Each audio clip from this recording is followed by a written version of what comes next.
Akar permasalahan antara Israel dan Palestina yang terjadi baru ini bukanlah perkara baru yang muncul pada tanggal 7 Oktober 2023. Ada banyak rentetan kejadian yang sudah terjadi sejak 75 tahun yang lalu antara kedua pihak.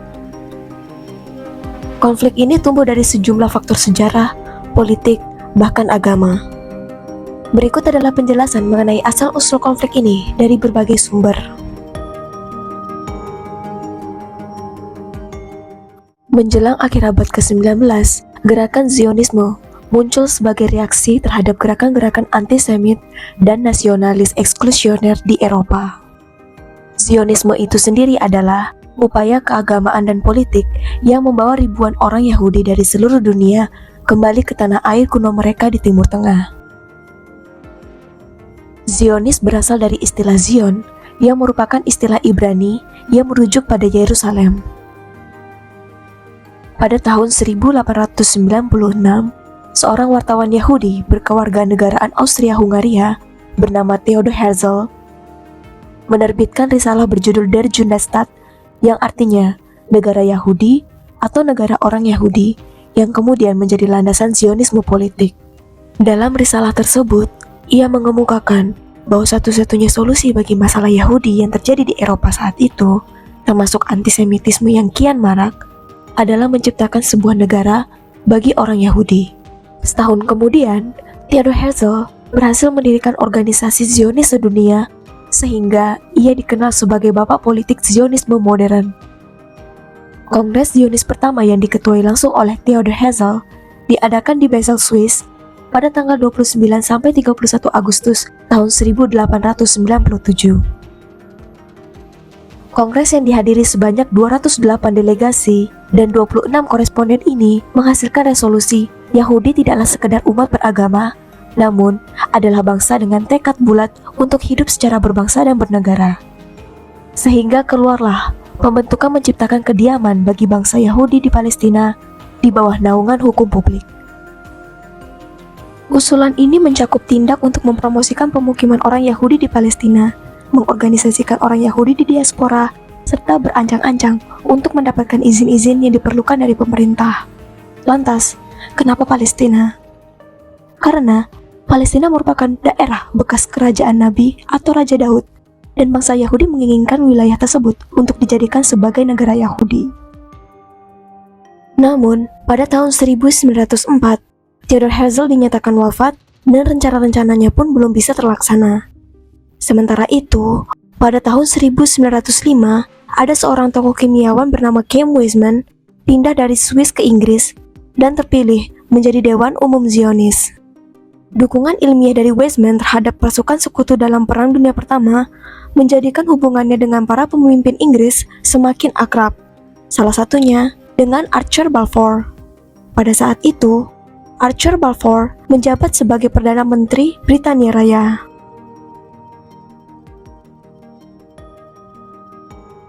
Tepat bulan Juli 1914, Perang Dunia Pertama pecah antara blok sekutu yang terdiri dari Inggris, Perancis, dan Rusia melawan blok sentral yang terdiri dari Jerman, Kekaisaran Austria-Hungaria, dan Turki Utsmania. Bersamaan terjadinya perang ini, Inggris memang sangat ingin memperluas wilayah jajahannya sampai wilayah Timur Tengah. Dan melihat Kekaisaran Utsmania termasuk dalam blok sentral yang merupakan kelompok musuhnya dalam perang, momen ini menjadi kesempatan baik bagi Inggris untuk memporak-porandakan Kekaisaran Utsmania.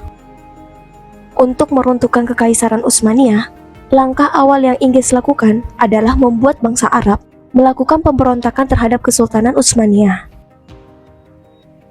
Di akhir tahun 1915, Komisaris Tinggi Inggris Henry McMahon membuat kesepakatan dengan Gubernur Arab Sharif Hussein melalui surat bahwa Inggris akan mengakui kemerdekaan bangsa Arab jika Sharif Hussein bersedia melakukan pemberontakan terhadap Kesultanan Utsmania. Surat menyurat antara keduanya dikenal sebagai korespondensi McMahon-Hussein. Pada akhirnya, Sharif Hussein menyetujui kesepakatan tersebut. Tak hanya memberikan bantuan pendanaan dan persenjataan, Inggris juga berjanji bahwa setelah perang usai, Syarif Hussein akan mendapatkan kerajaan Arabnya yang mencakup seluruh wilayah semenanjung Arab, termasuk Suriah dan Irak. Bangsa Arab pun akhirnya memberontak melakukan perlawanan dengan Kesultanan Utsmaniyah pada tanggal 5 Juni 1916.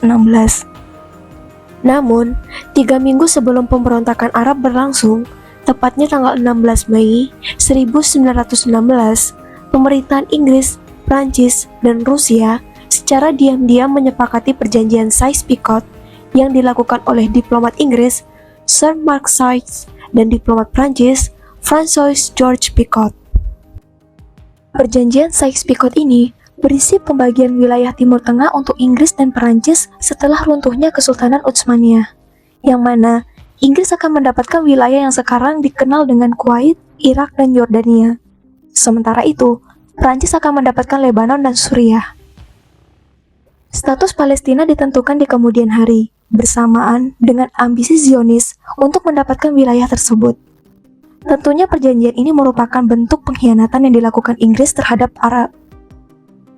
Pada tanggal 24 November 1917, akhirnya perjanjian Sykes-Picot pun dikuak oleh Leon Trotsky dengan menerbitkan salinan perjanjian tersebut di surat kabar Izvestia dalam upaya mengungkapkan rencana negara-negara besar untuk mewarisi Kekaisaran Ottoman pada akhir Perang Dunia Pertama.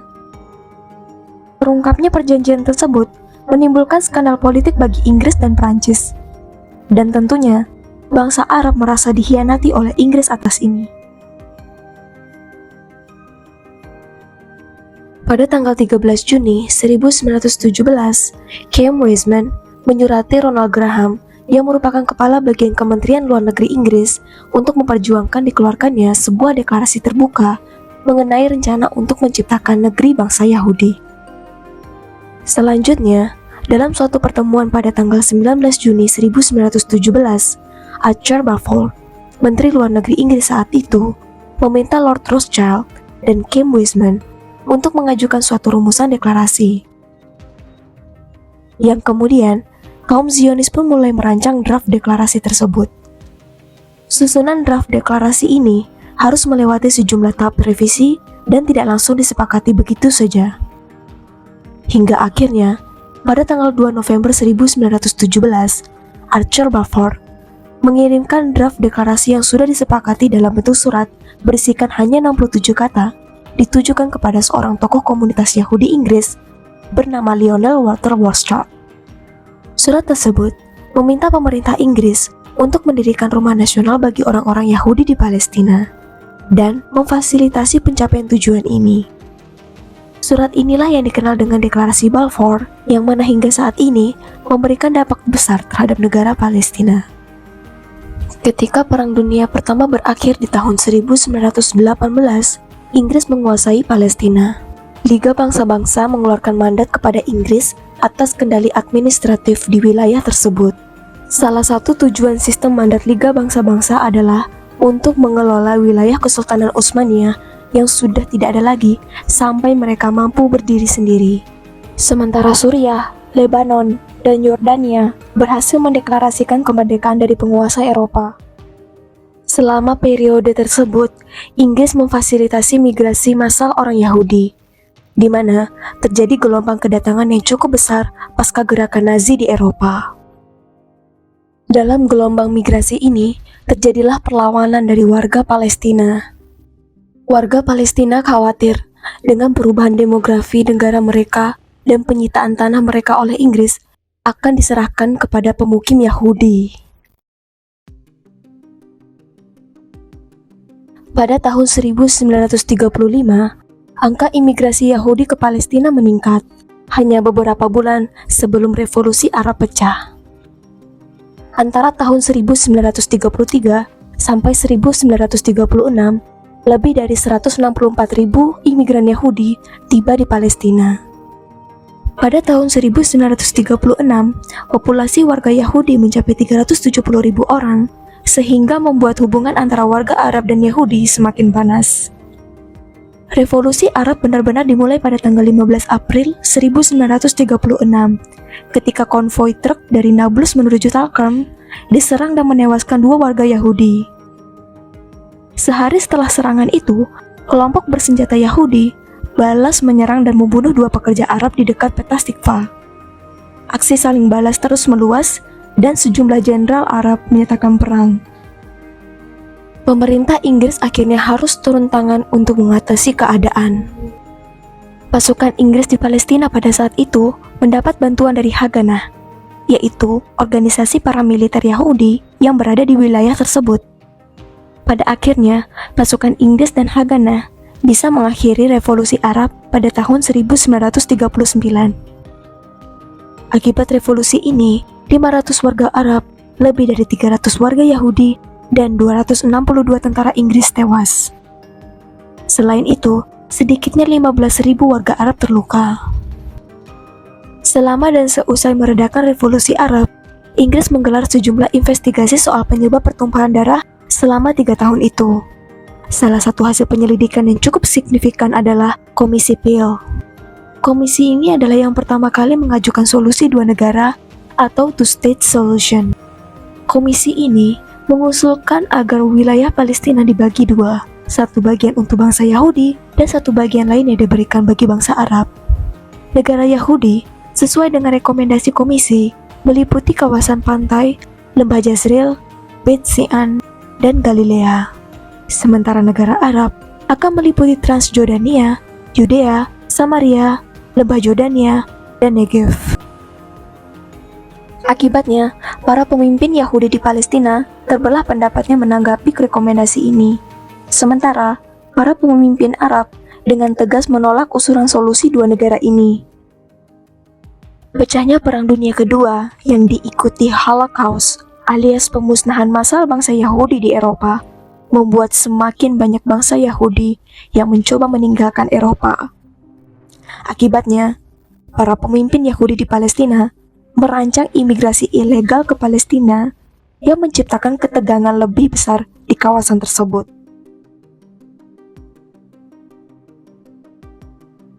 Pada tahun 1947, populasi Yahudi telah membekak menjadi 33% di Palestina. Namun, mereka hanya memiliki 6% lahannya. Sehingga kemudian, Perserikatan Bangsa-Bangsa atau PBB mengeluarkan resolusi 181 pada tanggal 29 November 1947 yang merujuk tentang pembagian Palestina menjadi negara-negara Arab dan Yahudi.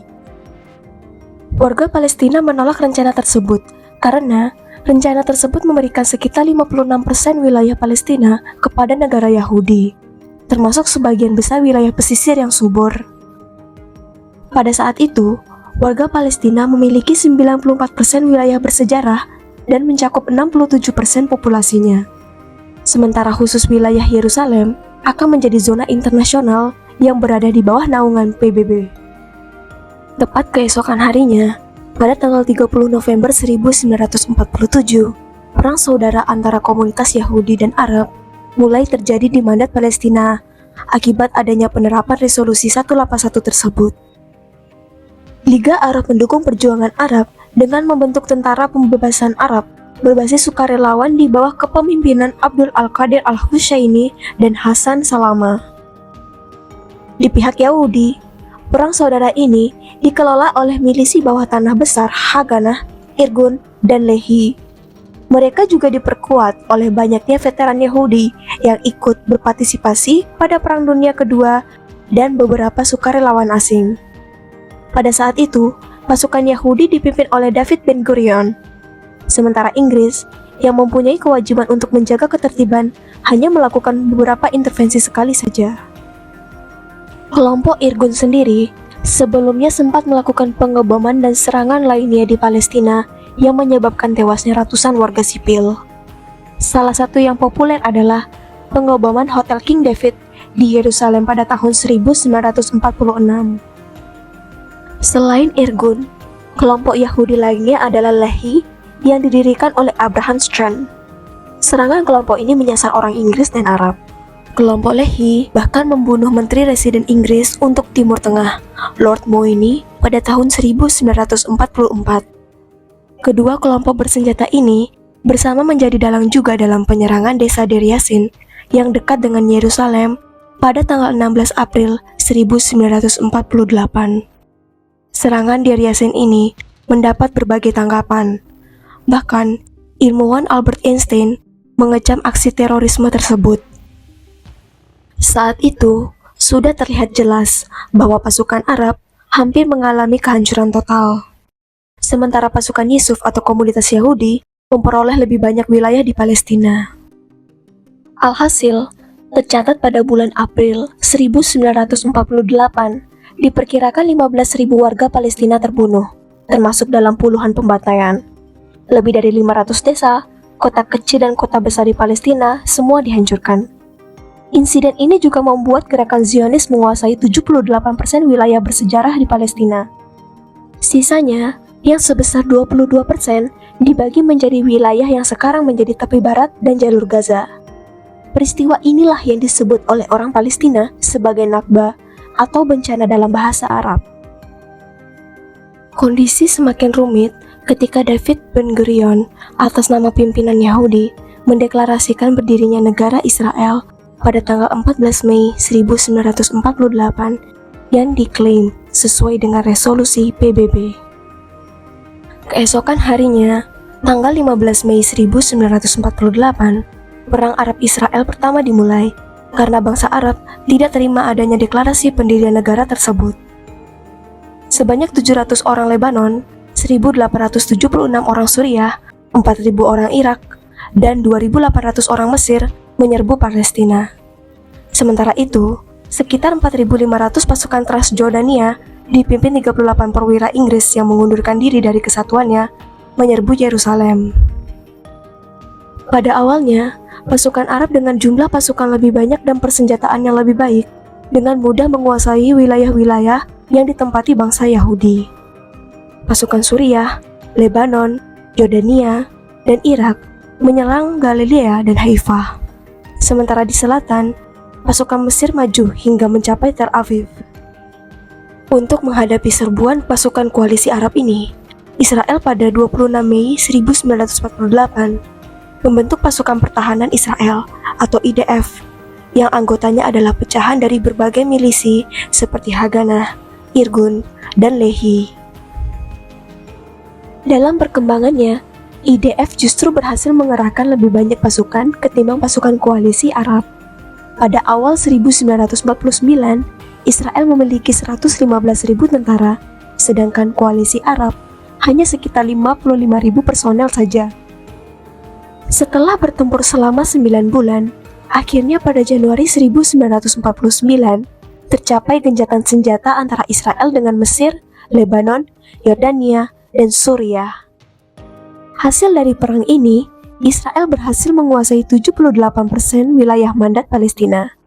Sementara Mesir menguasai jalur Gaza.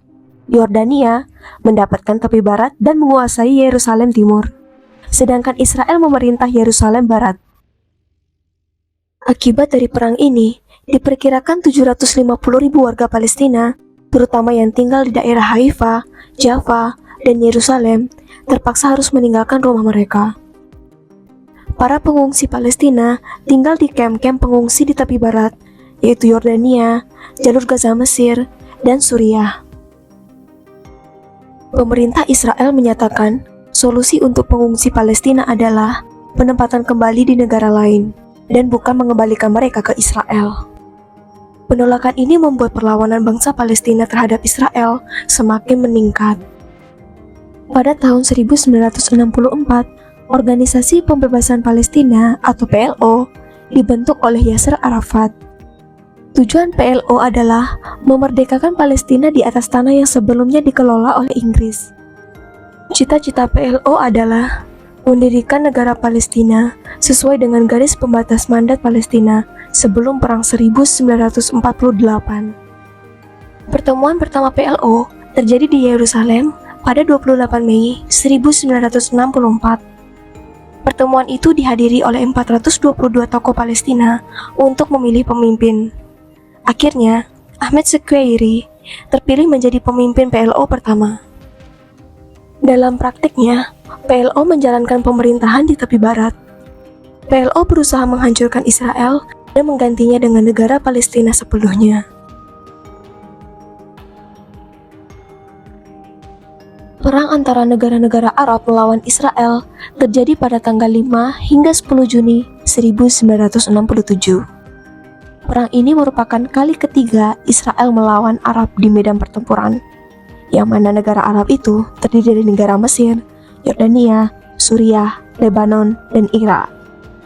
Bagi sebagian warga Palestina, hal ini menyebabkan perpindahan paksa kedua atau Naksa, yang berarti kemunduran dalam bahasa Arab.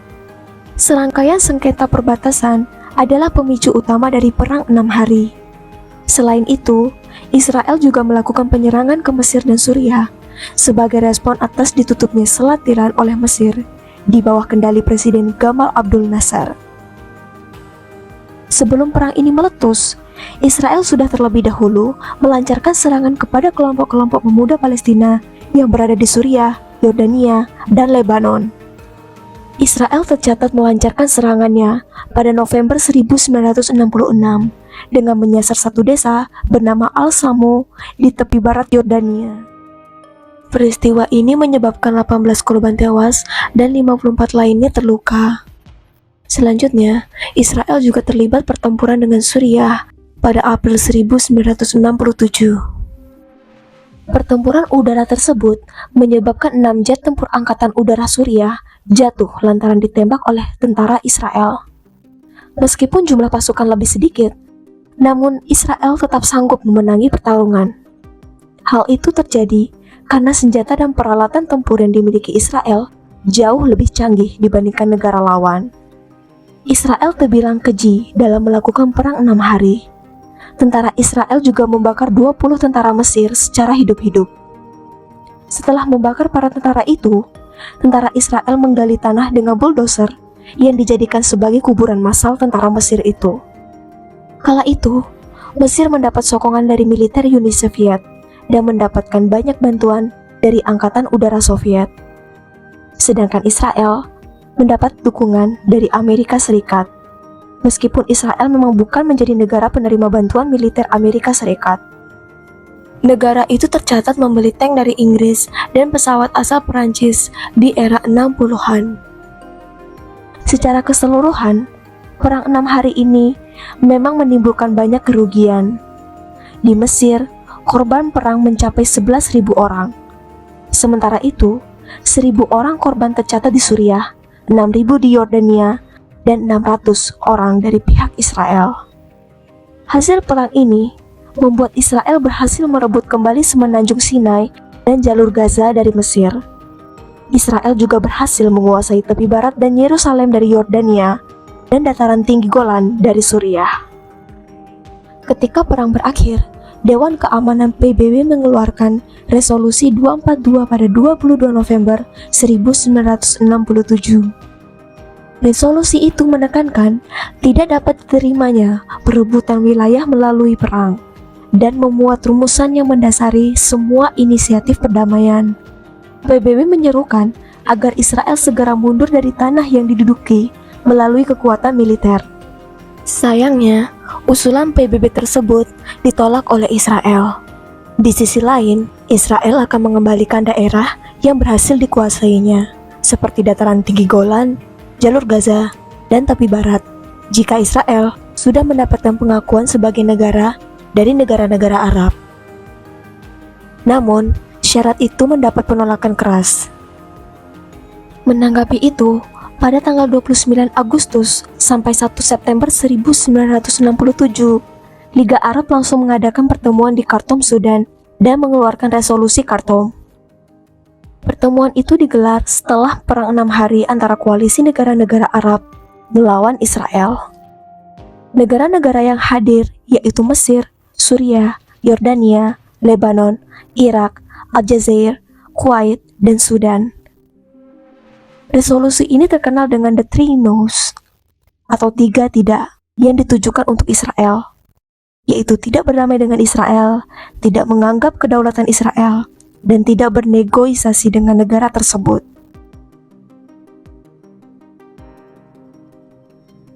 Pasca resolusi ini, negara-negara Arab, terutama Mesir dan Suriah, terlibat perang kembali dengan Israel dari tanggal 6 sampai 25 Oktober 1973. Peperangan itu disebut banyak media Barat dan Israel sebagai Perang Yom Kippur, sedangkan literatur Arab banyak menyebutnya sebagai Harb Utubar atau Perang Oktober atau Harb Tisrin atau Perang Bulan ke-10. Perang itu terjadi di dua masa suci bagi kaum Yahudi dan umat Islam. Bagi Yahudi, Yom Kippur merupakan hari suci yang ditandai dengan puasa dan doa. Sedangkan bagi umat Islam, pada Oktober itu merupakan bulan suci Ramadan. Alasan perang ini karena negara-negara Arab ingin mengambil alih kembali wilayah semenanjung Sinai dan dataran tinggi Golan yang sebelumnya direbut Israel. Selain itu, ada motif balas dendam juga karena keduanya sempat kalah dalam perang 6 hari. Meski begitu, ada motif terselubung soal penyerangan ini.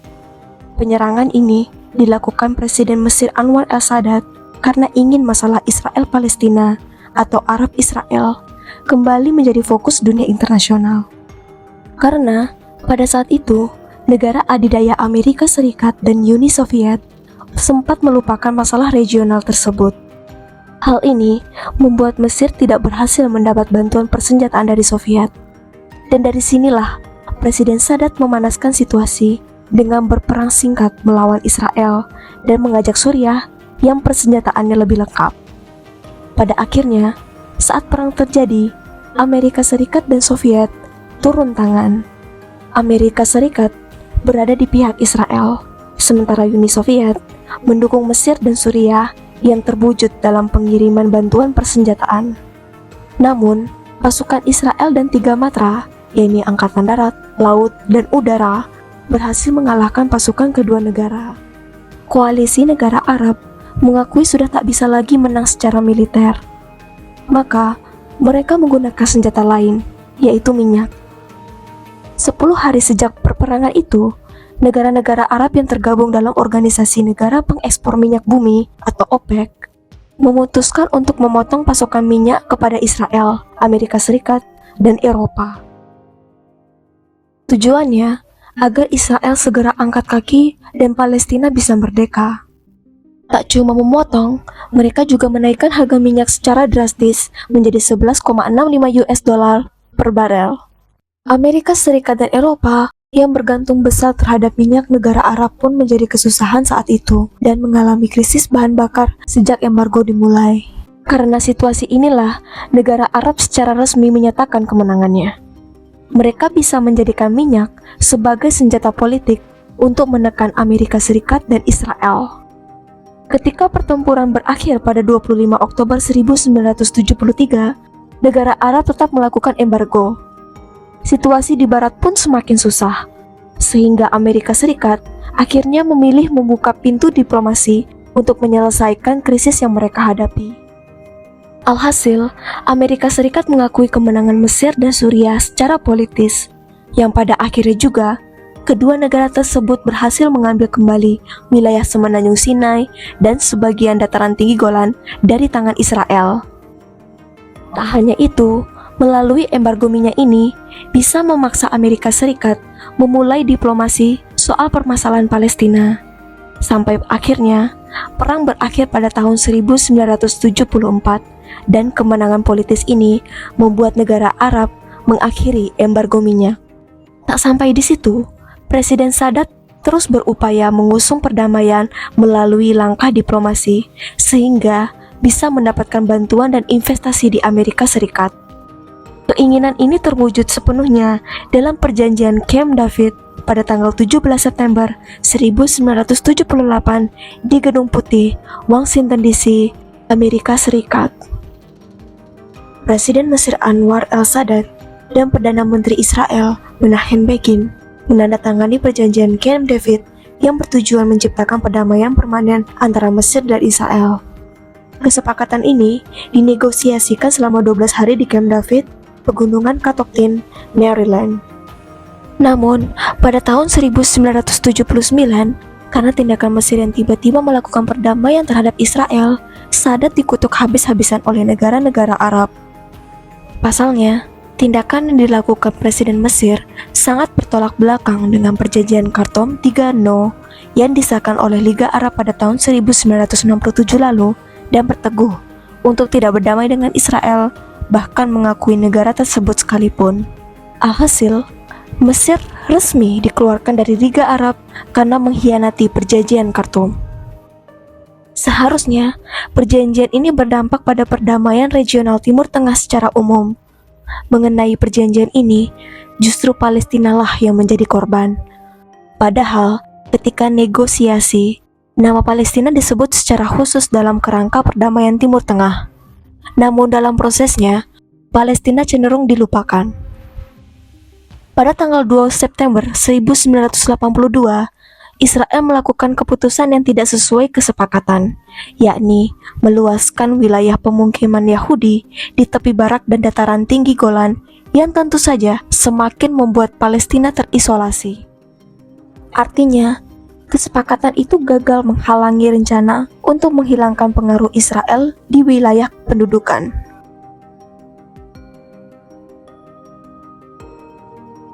Intifada, atau yang berarti perlawanan dalam bahasa Arab, dilakukan Palestina pertama kali di jalur Gaza pada Desember 1987.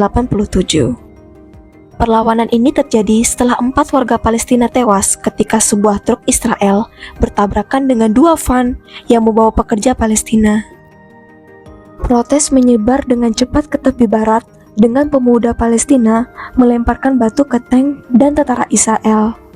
Hal ini juga menyebabkan berdirinya gerakan Hamas, sebuah cabang dari Ikhwanul Muslimin yang terlibat dalam perlawanan bersenjata melawan pendudukan Israel. Gerakan Hamas didirikan di Gaza pada tahun 1987 oleh seorang imam Syekh Ahmed Yassin dan ajudannya Abdul Aziz Al-Rantisi. Gerakan ini dimulai sebagai cabang dari Ikhwanul Muslimin di Mesir dan membentuk sayap militer Brigade Izz al-Din al-Qassam. Kelompok tersebut dibentuk untuk melakukan perjuangan bersenjata melawan Israel dengan tujuan membebaskan Palestina. Respon keras antara Israel dirangkum dalam kebijakan patah tulang mereka yang dianjurkan oleh Menteri Pertahanan saat itu, Yitzhak Rabin. Aksi ini mencakup pembunuhan mendadak, penutupan universitas, deportasi aktivis, dan penghancuran rumah. Intifada kebanyakan dilakukan oleh kaum muda dan diarahkan oleh Kepemimpinan Nasional Terpadu Pemberontakan, yaitu sebuah koalisi faksi politik Palestina yang berkomitmen untuk mengakhiri pendudukan Israel dan membangun kemerdekaan Palestina. Intifada ditandai dengan mobilisasi rakyat, protes massal, pembangkangan sipil, pemogokan yang terorganisir dengan baik, dan kerjasama komunal. Sekiranya ada sekitar 1070 warga Palestina dibunuh oleh pasukan Israel selama Intifada, termasuk 237 anak-anak. Lebih dari 175.000 warga Palestina ditangkap. Intifada juga mendorong komunitas internasional untuk mencari solusi atas konflik tersebut.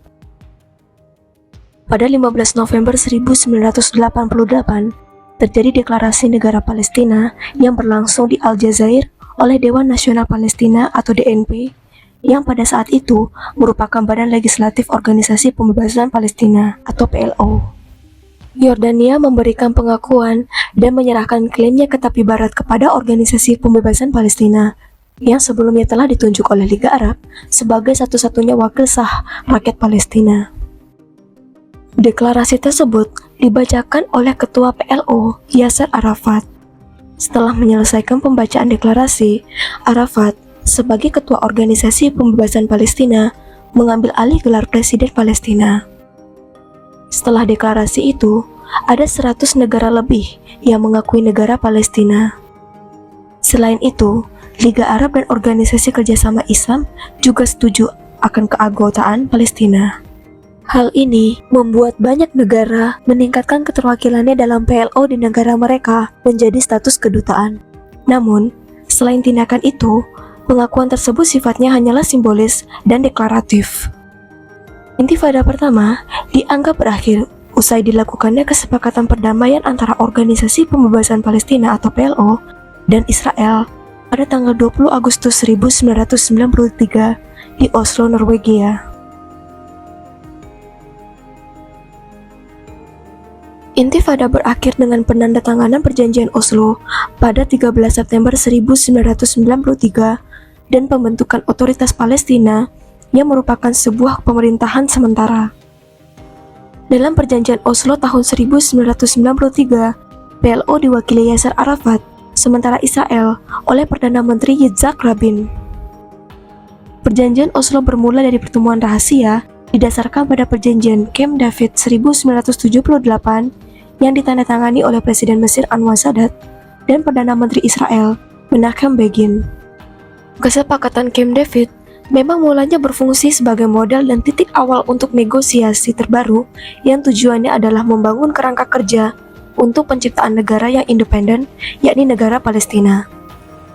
Bahkan, kedua belah pihak diketahui telah saling mengakui kekuasaan masing-masing lewat penandatanganan Letter of Mutual Recognition beberapa hari sebelum Perjanjian Oslo ditekan. Dalam perjanjian tersebut, pihak PLO yang diwakili sang pemimpin Yasser Arafat setuju untuk mengakui negara Israel.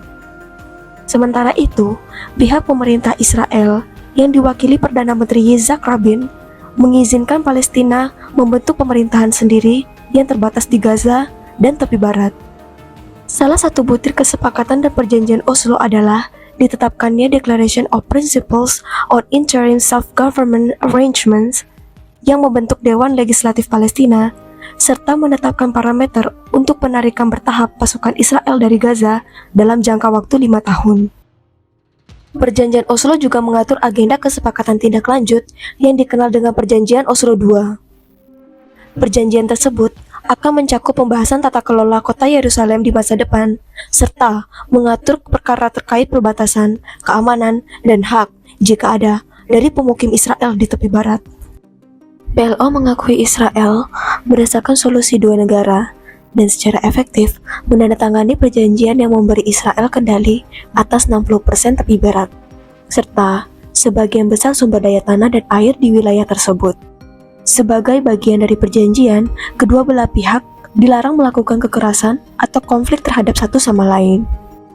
Israel juga memungut pajak dari warga Palestina yang bekerja di Israel, tetapi tinggal di wilayah pendudukan dan mendistribusikan pendapatan ke otoritas Palestina. Israel juga memiliki kewenangan mengawasi perdagangan barang dan jasa yang masuk keluar dari Gaza dan tepi barat. Pengesahan perjanjian Oslo sayangnya hanya seumur jagung. Pada tahun 1995, Israel membangun pagar elektronik dan tembok beton di sekitar jalur Gaza, menghentikan interaksi antara wilayah Palestina yang terpecah. Pada 1998, para petinggi Palestina menuding pihak Israel tidak menindaklanjuti penarikan pasukan dari Gaza dan Hebron yang tercantum dalam kesepakatan. Terdapat pula sejumlah kritik yang dilayangkan terhadap Palestina, yang mengatakan bahwa tindak kekerasan Palestina terhadap warga Israel meningkat usai meningkatnya kekuasaan otoritas Palestina. Otoritas Palestina dinilai gagal mengawasi Gaza dan tepi barat secara memadai. Deretan konflik tersebut membuat perwakilan dari kedua belah pihak berkumpul kembali sekali lagi di Camp David dalam upaya menindaklanjuti kesepakatan Oslo dengan perjanjian damai yang komprehensif. Namun, adanya Amerika Serikat yang memainkan peran kunci dalam negosiasi tersebut membuat pembicaraan tidak berjalan lancar. Hal itu diperumit oleh masa estafet kepemimpinan Amerika Serikat. Ketika itu, masa jabatan kedua Presiden Bill Clinton akan berakhir, dan ia akan digantikan oleh George Bush pada Januari 2001. Pada 28 September 2000, intifada kedua terjadi ketika pemimpin oposisi Partai Likud Israel, Ariel Sharon, melakukan kunjungan provokatif ke kompleks Masjid Al-Aqsa. Saat itu, ribuan pasukan keamanan dikerahkan di dalam dan sekitar kota tua Yerusalem. Bentrokan antara pengunjuk rasa Palestina dan pasukan Israel menewaskan 5 warga Palestina dan melukai 200 orang selama 2 hari. Insiden ini memicu pemberontakan bersenjata yang meluas. Selama intifada kedua ini, Israel menyebabkan kerusakan yang belum pernah terjadi sebelumnya terhadap perekonomian dan infrastruktur Palestina. Israel menduduki kembali wilayah yang ditempati oleh otoritas Palestina dan memulai pembangunan tembok pemisah, maraknya pembangunan pemukiman, menghancurkan mata pencaharian, dan komunitas warga Palestina. Pemukim Israel juga mulai bermukim secara ilegal di wilayah itu. Ruang bagi warga Palestina semakin menyusut karena jalan-jalan dan infrastruktur hanya diperuntukkan bagi pemukim Israel ilegal itu. Perbandingannya, pada saat perjanjian Oslo ditandatangani, terdapat lebih dari 110.000 pemukim Yahudi tinggal di tepi barat, termasuk Yerusalem Timur. Saat ini, jumlahnya mencapai lebih dari 700.000 orang dan lebih dari 100.000 hektar tanah yang diambil alih dari Palestina. Politik Palestina semakin tidak stabil, yaitu ketika Yasser Arafat wafat pada tanggal 11 November 2004.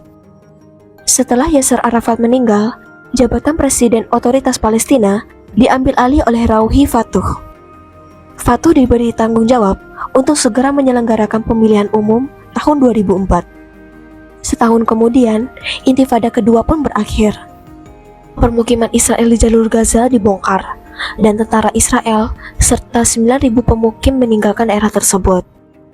Berdasarkan keputusan KPU Palestina, pemilihan umum Presiden Palestina akan diadakan pada 9 Januari 2005. Sementara itu, pemilihan umum legislatif akan diundur hingga 2006. Peta politik pada pemilihan umum 2005 masih sama seperti pemilihan umum 1996, yaitu Partai Politik Fatah masih menjadi yang paling dominan di Palestina. Sementara saingan mereka, Hamas, masih tetap menolak ikut serta dalam proses demokrasi itu. Hasil pemilihan umum Presiden Palestina itu akhirnya dimenangkan oleh Mahmud Abbas dan secara resmi menjadi Presiden Palestina. Pemilihan umum 2006 menjadi bersejarah bagi politik Palestina, karena untuk pertama kalinya Hamas mau ikut serta dalam proses demokrasi yang sudah berlangsung sejak 1996. Sikap Hamas untuk ikut serta dalam proses demokrasi pada 2006 itu menimbulkan kontroversi, terutama dari sesama kelompok Islamis. Meskipun menuai kontroversi, Hamas tetap melanjutkan partisipasinya dalam pemilihan umum 2006. Pada saat itu, Hamas mengusung platform politik Change and Reform. Hasil pemilihan umum 2006 itu kemudian secara mengejutkan berhasil dimenangkan oleh Hamas. Hamas mendapatkan 74 kursi legislatif, sementara Fatah mendapatkan 45 kursi legislatif. Kemenangan Hamas itu disebabkan karena popularitas Fatah yang mulai menurun karena isu korupsi. Kemenangan Hamas itu juga menaikkan Ismail Haniyeh sebagai Perdana Menteri Palestina yang dilantik pada 20 Februari 2006. Kemenangan Hamas paling dominan terjadi di wilayah Gaza, yang merupakan pemukiman terpadat di negara itu. Sebelum memenangkan pemilu, Hamas memang banyak membuat kegiatan sosial di wilayah itu, seperti pembangunan sekolah dan fasilitas umum lainnya. Fatah, di sisi lain, tetap berhasil melanjutkan kekuasaannya di wilayah tepi barat. Ketegangan Hamas dan Fatah kembali intensif setelah Hamas memenangkan pemilihan umum 2006. Perang keduanya pecah pada tahun 2007. Mayoritas peperangan terjadi di jalur Gaza, di mana kemudian Hamas menguasai kawasan tersebut. Hamas dan Fatah memang berbeda pandangan dalam menyikapi perlawanan terhadap Israel. Hamas merupakan partai politik berhaluan ideologi Islam, sementara Fatah memiliki haluan ideologi nasionalis sekuler. Beberapa kali jarak antara Hamas dan Fatah terlihat.